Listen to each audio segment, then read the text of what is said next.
네, 윤석열 정부의 경제 정책 방향이 발표됐습니다. 경제 성장의 축을 민간 또 기업으로 전환하고 이를 위해서 세금 부담을 줄이고 각종 규제를 완화하는 그런 방안을 제시한 건데요. 새 정부의 경제 정책 방향 자세히 얘기 나눠보겠습니다. 우석진 명지대 경제학과 교수 전화 연결돼 있습니다. 교수님 안녕하십니까? 예, 안녕하세요. 명지대학교 우석현입니다. 네, 반갑습니다. 새 정부의 경제 정책 방향 발표 회의가 어제 있었습니다. 5년간의 앞으로의 경제 정책의 청사진을 제시하는 중요한 자리였는데요. 일단 전반적으로 좀 어떻게 보셨습니까? 지난 이제 문재인 정부가 뭐 정부가 주도하는 뭐 소득주도 성장을 앞에 세우고 그 옆에 뭐 혁신이나 공정 성장 이런 것들을 내세웠던 데 반해서 네. 이번에 이제 최근 윤석열 정부 같은 경우에는 이제 민간 주도로 그거를 천명한 것이 큰 뭐 차이가 있다고 볼 수가 있을 겁니다. 네. 그래서 뭐 규제 완화나 아니면 뭐 감세 정책 이런 것들이 좀 들어가 있고요. 근데 다만 이제 제가 봤을 때는 뭐 방향성이 그렇게 분명해 보이지는 않아요. 예전에 MB 때 했던 그런 정책들이 거의 재탕되지 않나 싶습니다. 네, 특별하게 이제 이런 그 계획에는 이제 액션 플랜이라고 이제 실현 방안이 있어야 되는데 네. 요런 지금 어제 나온 것들 보면 대부분 입법 사항이 되게 많아요. 그래서 야당의 협조가 필요한데 그걸 어떻게 이끌어낼 수 있는지가 분명하지가 않고요. 네. 그다음에 뭐 단기적인 뭐 지금 인플레이션 굉장히 엄중한 상황인데 뭐 단기적인 과제도 좀 해결하기가 좀 어렵고 중장기적인 과제인 혁신도 어떻게 해결할지가 분명하지가 않고 제가 봤을 때 이제 보고서 자체가 좀 나열식이고 네. 보고서 내에서도 모순된 것들이 좀 보여요. 마치 근데 이건 좀 뭐 제 생각인데 이게 뭐 어떤 기업 단체에서 써준 것이라고 해도 믿을 수 있을 만큼 그래서 뭐 약간 비판적으로 얘기해 보자면은 이게 사령탑이 부재한 상태에서 늘공들의 말의 성찬이다. 저는 뭐 그렇게 표현하고 싶습니다. 네. 사령탑이 부재한 상황이고 또 실현 방향에서 구체성이 잘 보이지 않고 그렇죠. 그런 이야기를 해주셨는데 지금 윤석열 정부가 내세우고 있는 경제정책 기조는 민간 주도 성장이었지 않습니까? 그리고 그렇습니다. 앞서 교수님이 말씀 주신 것처럼 문재인 정권에서는 소득 주도 성장을 내세운 바 있고요. 그런데 이 민간 주도 성장과 소득 주도 성장이라는 게 대립하는 개념이라고 볼 수 있는 건가요? 어떻게 봐야 될까요? 아무래도 뭐 관이 조금 주도를 해 나가느냐 아니면 민간이 조금 더 먼저 나설 수 있게 기회를 주느냐에 따라서 조금 차이가 있을 것 같은데 네. 아무래도 문재인 정부에서 소득주도 성장이라고 하는 거는 어떤 그 소득의 재분배를 통해 가지고 소비를 향상시켜서 내수 시장을 조금 활성화시키는 그런 방향으로 경제 성장을 이끌었다고 하면은 이건 뭐 윤석열 정부에서의 그 민간 주도의 성장이라고 하는 거는 민간의 기회를 조금 더 주기 위해서 그러면은 이제 공공부문이 조금 역할을 줄여야 되거든요. 네. 그래서 공공부문 역할을 줄여 나가면서 대신 민간이 조금 더 활발하게 활동할 수 있는 그 공간을 만들어주고 그러기 위해서는 어떤 규제나 어떤 그 법적 제약이나 이런 것들을 좀 풀어줄 필요가 있거든요. 그런데 다만 이제 그런 혁신의 방향이 입법 사항들을 많이 안고 있기 때문에 그 야당과의 협조를 어떻게 해나갈 것인가 굉장히 중요한 정책 수단이 될 것 같습니다. 네, 입법 사항이 많기 때문에 야당과의 협치가 또 필수적이군요. 올해 경제 전망도 내놨습니다. 실질 국내 총생산 성장률 기존 전망치인 3.1%보다 하향 조정됐습니다. 0.5%포인트 내린 2.6% 전망을 했는데 지금 KDI OECD 한은의 전망률보다는 낮게 잡았고 IMF와 한국경제연구원보다는 높게 잡은 수치입니다. 이 수치 어떻게 보십니까? 뭐 아마 이제 여러 가지로 고심하다가 한 중간 정도의 수치를 잡았을 거라고 생각이 돼요. 네. 다만 이제 정부는 이제 보통 이제 낙관적인 경제 전망을 좀 가져가는 것이 보통이거든요. 그렇죠. 특히 뭐 지난달에 이제 초과세수 53조가 나온다고 했던 말이 있기 때문에 최소한 경제 성장이 그 정도는 나올 수 있을 정도로 해야 되는 그런 압박감이 있었을 거예요. 그래서 제 생각에는 조금 실제보다도 조금 낙관적으로 게 아닌가 싶고 그 아쉬운 점인데 네. 보수적으로 짜고 그 필요한 경우에는 정부가 적극적으로 개입을 해가지고 문제를 좀 해결하는 것이 경제 위기 상황에서는 필요한데 뭐 그런 거를 조금 느슨하게 하게 되는 이런 경기 전망 아닌가 싶습니다. 그렇군요. 그래서 어제 발표한 정책들의 기조가 사실상 규제를 전체적으로 완화하고 또 기업의 부담을 덜어주는 그런 의지를 보였다고 볼 수 있는데 특히 주목해 볼 수 있는 게 법인세 최고 세율을 지금 22%로 낮췄습니다. 이걸 어떻게 보고 계세요? 그러니까 지금 경제 라인들이 거의 이제 늘공들로 다 짜 있지 않습니까? 네. 그래서 저는 공무원들끼리 모여가지고 규제 완화하겠다는 게 가슴에 그렇게 딱 와닿지는 않아요. 그리고 최고의 규제가 법인세니까 이 법인세를 내리겠다라고 이제 그 말은 했는데 네. 이제 우리가 법인세가 연간 한 60에서 70 정도가 들어와요. 네. 근데 2020년도 코로나 시국에만 50조로 떨어졌다가 작년에 그 경기가 수출이 굉장히 좋아가지고 올해 지금 대폭 뛰어서 100조 가까이 지금 들어올 예정이거든요. 네. 그래서 굉장히 예외적인 상황으로 세수가 많이 들어왔는데 그러니까 이제 법인세를 좀 깎아달라라고 하는 대기업들이 요청이 있는 거고 이거를 받아가지고 지금 법인세율을 내리겠다는 그런 수순으로 보여요. 네. 근데 이제 올해 벌써 수출 실적이 그렇게 좋은 건 아니고 앞으로 뭐 스태그플레이션이나 경기가 축소될 가능성이 높거든요. 네. 그러면은 이때 세율을 내리면은 물론 중장기적으로야 투자도 좀 늘어나고 고용이 늘어날 가능성이 있지만 최소한 단기에서는 세수가 줄어들 가능성이 있어요. 네. 특히 우리 그 2008년도에 MB가 집권했을 때 법인 세율을 25에서 22로 다시 내린 적이 있거든요. 네. 그때도 한 연간 한 40조 정도의 세수가 들어왔었는데 2009년도부터는 5조가 떨어져가지고 35조밖에 들어오지가 않았어요. 그리고 지금 경기가 부진한 상황이니까 어떤 기업이 뭐 투자에 그렇게 뭐 적극적으로 나서겠습니까? 그런 것들을 고려해봤을 때 이번에 법인세를 인하는 단기적으로 잃는 것은 확실하고 중장기적으로는 얻는 것이 좀 불확실해 보인다. 그래서 저도 뭐 재정학자로서 그 법인세율을 낮추는데 찬성을 하지만 타이밍 자체는 좋은 타이밍이 지금 아니다. 그렇게 보고 있습니다.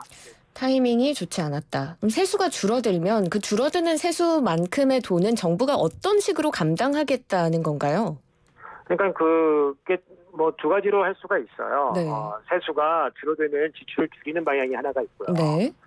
지출을 줄일 수가 없다면은 그러면 다른 데서 벌충을 해 와야 되거든요. 네. 근데 지출을 줄인다는 방안 중에서는 이제 뭐 여러 가지 평가를 통해 가지고 뭐 필요하지 않은 사업을 줄이거나 효과성 없는 거를 줄이거나 아니면 의무 지출을 줄이겠다는 얘기들이 있는데 의무 지출이라고 하는 거는 그야말로 법이나 어떤 법령에 기초한 지출이기 때문에 그 자체로 줄이기가 굉장히 어려운 지출이에요. 네. 그래서 지출을 줄이는 것 자체가 쉽지가 않고 또한 이제 윤석열 정부가 출범하면서 공약한 것들이 있지 않습니까? 네. 근데 뭐 기초연금 늘린다든가 그렇죠. 아니면은 뭐 병사 월급을 뭐 200만 원으로 2025년부터 한다든가 아니면 뭐 그 근로장려 금을 좀 확대를 한다든가 뭐 기타 등등 여러 가지 그 약속한 것들을 좀 확대해야 될 의무 지출이 늘어나거든요. 네. 그래서 이게 뭐 줄인다고 볼 수는 없고 그러면은 다시 이 금액을 어디서 벌충을 해와야 되는데 벌어와야 되는데 지금 벌어올 수 있는 방안이 많지가 않아요. 그러면은 그러게요. 연말이 되면은 아마 세입 경정을 위해서 국채를 추가로 발행하는 세입 경정을 위한 이제 추경을 할 가능성이 저는 높다고 보거든요. 그래서 네. 뭐 어느 순간에 정부가 좀 정직해질 필요가 있을 것 같다라는 생각이 듭니다. 네. 돈은 나갈 곳은 많은데 지금 세수는 줄어들 것이라는 전망해 주셨습니다. 지금 법인세를 낮춘 것뿐만이 아니라 지금 1주택자의 부동산 보유세 부담을 좀 덜어주고 금융투자세 도입도 2023년에서 2025년으로 도입을 유예한다고 이야기가 또 나오고 폭넓은 감세 정책을 이야기를 했는데 이게 또 어떻게 보면 부자 감세라는 비판도 있을 수 있을 것 같아요. 어떻게 보셨습니까? 저는 요거를 조금 세목별로 좀 나눠서 봐야 된다고 보거든요. 네. 다 하나 뭉뚱그려가지고 부자 감세다 할 건 아니고 네. 이제 부동산 보유세 중에서 재산세 부분은 지난 이제 뭐 보궐이나 아니면 지선이나 이런 대선을 통해 가지고 좀 굉장히 빠르게 올랐다라고 하는 국민들의 의견이 지금 나와 있는 것은 사실이에요. 네. 그러니까 이 재산세 부분을 조금 조정할 만한 거는 이제 납득이 가는 거예요. 네. 그러면 이제 우리가 예컨대 뭐 시세 반영 비율이나 아니면 공정시장 가액 비율 이런 것들을 조정을 하면은 그 세부담을 좀 줄일 수가 있는데 여기에다가 종부세 기준 금액도 상향 조정하는 건 조금 이해하기 좀 어려워요. 그거는.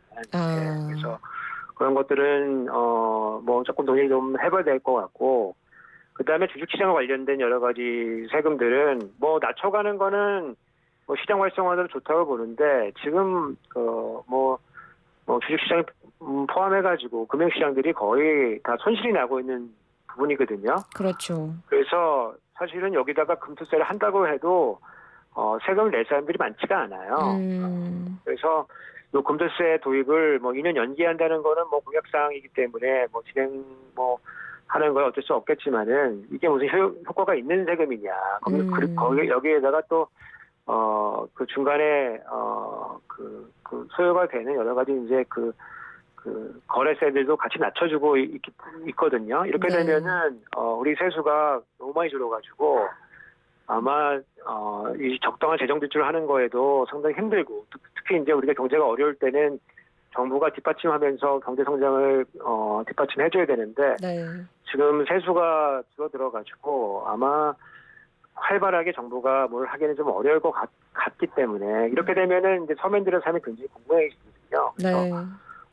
저는 좀 우려가 좀 많이 됩니다. 예. 그렇군요. 많이 우려를 하고 계시고 수가 이제 줄어들고 이런 감세 정책을 계속 펼치게 되면 결국은 이제 재정 건전성 문제와 충돌할 수밖에 없는데요. 어제 발표가 났죠. 지금 중앙정부 채무가 사상 처음으로 1,000조 원을 넘어섰다고 하고 또 연말까지 이 중앙정부의 채무가 또 더 늘어날 것이라는 전망도 나오는데 이 상황 어떻게 평가할 수 있을까요? 제가 방금 말씀드린 것처럼 이게 세수가 줄어들면은 그에 따라서 지출도 같이 줄어들면은 채무가 늘지가 않는데 네. 기존에 있던 지출은 줄이기는 어렵고 새로운 공약 사업은 해야 되니까 지출이 늘어나게 되거든요. 네.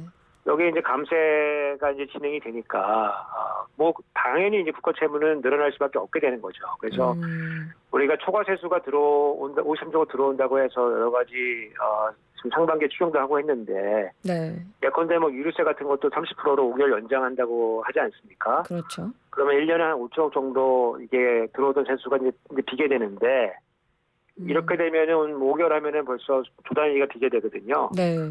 그러면 연말이 되면은 우리가 정부가 약속했던 53조가 들어오지가 않아요. 그러면 다시 요 세입 경쟁을 위해서 추경을 다시 한번 해야 되면은 국가 채무가 다시 늘어나게 되겠죠. 그래서 이게 뭐 국가 채무에 대한 얘기가 말하기는 쉬운데 실제로 운영하기는 참 어려운 일이다.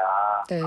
그래서 어저께 그 새 정부의 경제 정책 방향이라고 하는 것이 참 지키기가 좀 어려운 상황이 아닌가 그런 생각이 좀 들었습니다. 지키기가 어려운 경제 정책 방향이었다. 조금은 회의적으로 보고 계시네요. 그렇죠. 왜냐면은 그 방향을 이행하기도 어렵고, 네. 그다음에 이행할 상황도 지금 아니고 이러기 때문에 아마 단기적인 정책과 이 중장기적인 정책 사이에서 서로 충돌이 나지 않을까 이렇게 좀 우려를 갖고 있습니다. 네. 지금 물가 상황도 굉장히 심각한 상황이죠. 지금 물가가 지난달에 5.4% 얘기가 나왔고 지금 소비자 물가 연간 4.7%까지 오를 것이다라고 예상이 되고 있는데 이게 지난해 12월 전망치보다 2.5%포인트나 오른 수치거든요. 지금 물가를 잡기가 쉽지가 않고 기준금리도 많이 올리기도 조금 경기 침체 우려 때문에 부담스럽고 이런 상황인데 정부가 물가를 어떻게 좀 잡을 수 있을까요? 며칠 전에 이제 그 윤석열 대통령께서 뭐 선제적으로 할 수 있는 조치는 다 해라 뭐 이런 말씀 하셨던 건데 네. 그 말씀 하실 때 벌써 우리가 5% 이상 물가가 올랐던 상황이거든요. 네. 그래서 그동안 정부가 좀 상황을 좀 안이하게 본 거 아닌가. 뭐 그렇게 좀 생각이 들고 뭐 최근에 돼서야 무슨 회의체 이름에 앞에 비상자를 붙여가지고 네, 이제 그렇죠. 조정하는 거 보면은 그동안 그냥 뭐 약간 뭐 그 관세 좀 내리고 부가세 좀 내리고 그다음에 수급에 불균형이 있는 걸 조금 조정하면은 되지 않겠냐라고 하는 그런 생각도 갖고 있지 않았나 싶어요. 좀 근데 대응이 내놓은 정책들 늦었다. 보면 내놓은 정책 보면은 뭐 관세 뭐 할당 관세 통해서 관세 내린다고 하는데 대부분 다 관세가 이전에 없던 그런 품목들이고 네. 부가세가 주겠다는 것도 부가세가 그동안 없던 품목들의 면세를 해주는 품목들이 많아가지고 내놓은 정책이 사실은 실효성이 떨어지는 것들이 많거든요. 그래서 조금 더 적극적으로 나서야 되고 이 물가를 잡기 위해서는 결국에는 우리나라도 이제 금리를 올려갈 수밖에 없는 상황이거든요. 네. 그렇다 보면은 이제 서민들을 위한 지원책들이 강구가 되어야만 돼요. 네. 그러면 적극적인 재정 정책이 필요한 상황이 오거든요. 네. 그러면은 그걸 위해서는 총알을 우리가 세수를 쟁여놔야 되는데 지금 국관을 자꾸만 비워나가는 그런 상황이 되기 때문에 과연 그런 상황이 됐을 때 정부가 정책을 제대로 할 수 있을까라고 하는 그런 걱정이 좀 듭니다. 예. 네. 추경호 경제부총리는 전체적으로 경제 선순환을 이룰 수 있을 것이다. 좀 장기적으로 본 것 같고 교수님이 보시기에는 장기적인 것과 단기적인 것의 충돌이 좀 있을 수 있고 현실 가능성이 조금 떨어진다는 이야기 해주셨습니다. 오늘 말씀 여기까지 듣겠습니다. 고맙습니다. 네, 감사합니다. 네, 지금까지 우석진 명지대 경제학과 교수와 함께했습니다.